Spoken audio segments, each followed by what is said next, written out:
Scientists just found something in sperm whale clicks that should not be there: vowels. There's a grandmother named Pinchy living off the coast of Dominica, and she will not stop talking.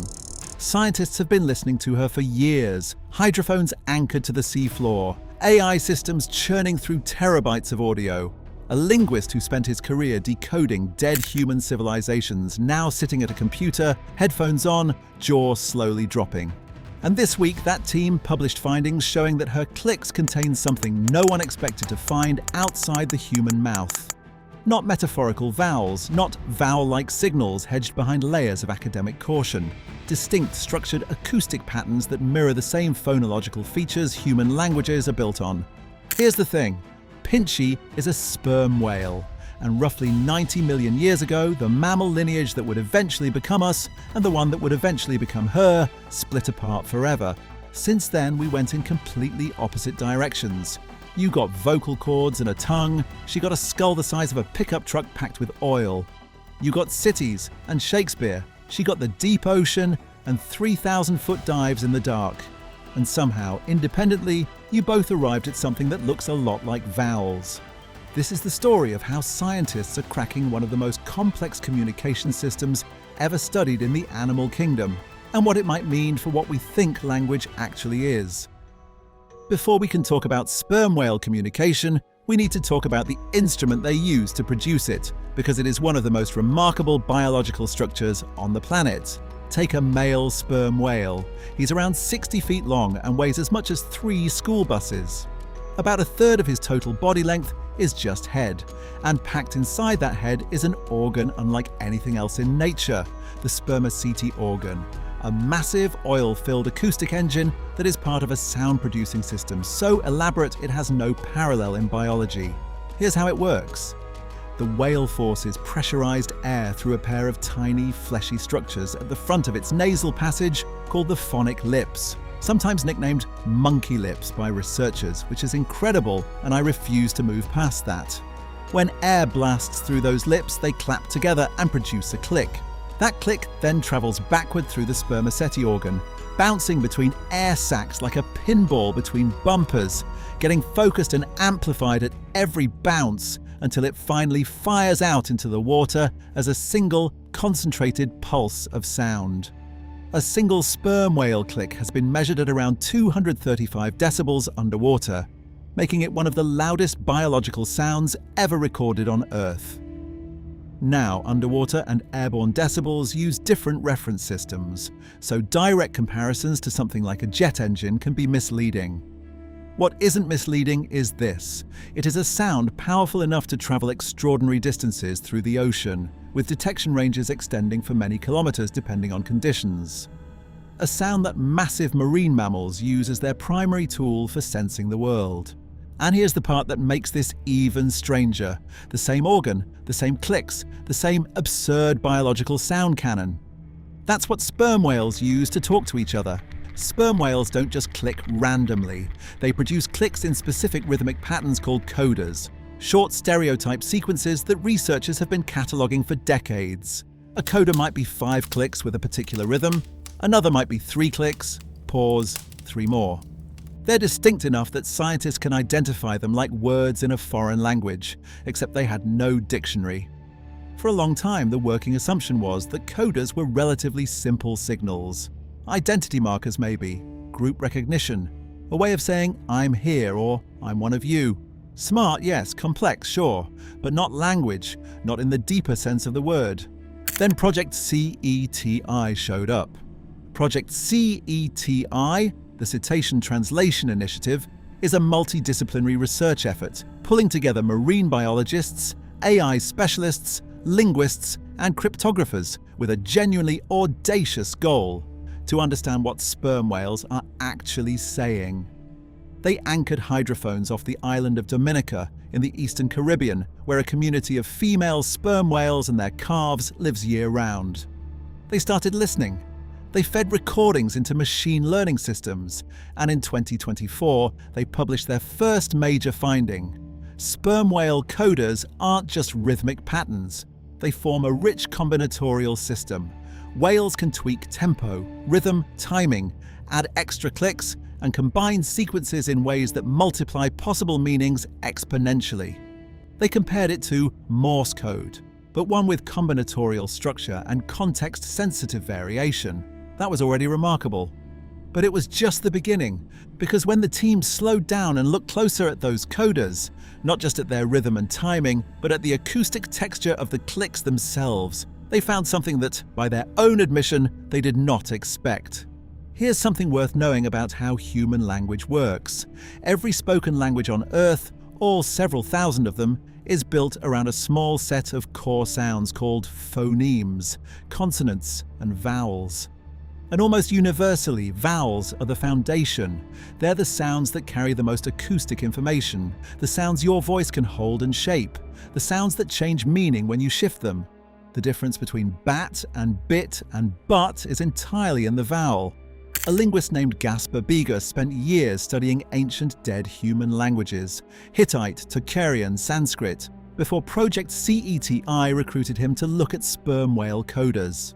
His job was to treat the recordings the way he'd treat a vanished civilization. Find the structure, find the rules, don't assume anything. What his team did next was elegant. They took recordings of the whales' coders, sped them up, and stripped out the long silences between clicks. When they did this, the resulting waveforms didn't look like animal vocalizations anymore. They began to resemble structured, vowel-like patterns, similar to those seen in human speech. Two distinct types emerged, which researchers are calling A-coders and I-coders, named for the human vowels they acoustically resemble. The A-coder corresponds roughly to the open, low sound of R, the I-coder to the higher, tighter sound of E. And these aren't just labels of convenience. The acoustic evidence suggests the whales produced them through different configurations of their sound-producing system, in a way that parallels how humans shape different vowels. The team analysed over 1,100 coders recorded from a community of 15 females and calves, including Yes, the very vocal grandmother known as Pinchy, described by Bigas as very chatty, very structured, and transparently his favourite. They found that the two vowel types appear in predictable patterns. Certain coder sequences are consistently paired with certain vowel qualities. A-coders are generally longer in duration than I-coders, which mirrors patterns seen in human phonetics, where more open configurations tend to produce longer duration vowel sounds. And then there are diphthongs. In human speech, a diphthong is when a vowel glides from one sound to another. The word cow starts as an R and drifts into an oo. The whale vowel-like sounds show this too. The acoustic quality of a coda sometimes rises or falls across its duration, tracing the same kind of smooth, continuous motion that our mouths make when we say time or loud. Vowels are incredible. Diphthongs are surprising. But there's a third finding in this new research, and this is the one that made even outside researchers stop and reread the paper. Say the word handbag out loud. What just happened in your mouth? Your tongue landed in a position for the D, and then, before you were even done with it, it was already preparing for the B. The sounds blurred into each other. The D didn't fully resolve before the B began. This is called co-articulation. Adjacent sounds physically influence each other because your mouth is constantly anticipating what comes next. Think of it this way. It's the difference between a robot saying, "I am a whale," and a human saying, "I'm a whale." The sounds lean into each other. That fluidity is the signature of a high-level system at work. Co-articulation is one of the most deeply embedded features of human language. It happens below the level of conscious thought. It happens across every human language on Earth. And it's one of the reasons language is so efficient. Instead of producing each sound in isolation and then stringing them together, the system runs ahead of itself, overlapping, smoothing, blending. It is as close to a universal law of spoken human language as anything linguists have found. The new paper argues that sperm whales show a co-articulation-like pattern too. When Pinchy or Atwood or Fork, three of the other whales in the study, are switching between A-coders and I-coders, the first click of the new coder doesn't always match the quality of the rest of that coder. Instead, it matches the quality of the coder that came before it. The sound is still transitioning. The whale's sound production system is running slightly behind its own output, carrying acoustic information from the previous sequence into the beginning of the next one. It's not a glitch, it's a pattern. It's controlled. Maëlle Leroux, an evolutionary biologist who studies non-human primates and had no involvement in this research, called it one of the most striking points of the study. Because the primate world has been searching for co-articulation for years. It's considered one of the key bridges between simple animal vocalizations and the kind of structural richness associated with highly flexible communication systems. And sperm whales in the deep Caribbean appear to show a similar pattern emerging independently. None of this happened by accident. A communication system this structurally sophisticated doesn't appear without a brain capable of sustaining it, and sperm whales have the largest known brain of any animal. A mature sperm whale brain can weigh close to 20 pounds. A human brain averages around 3. More importantly, they live lives that demand complex communication.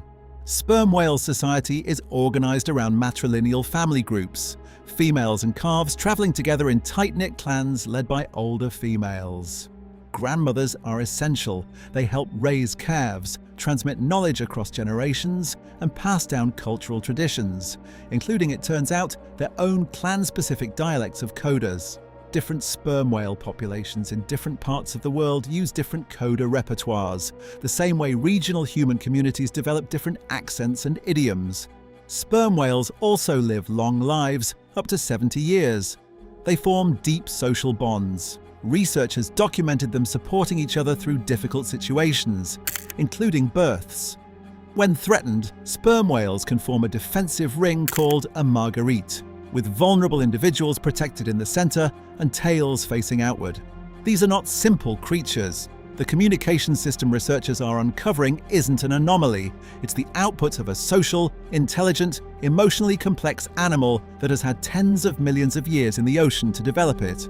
Which brings us to the question that this research is really circling.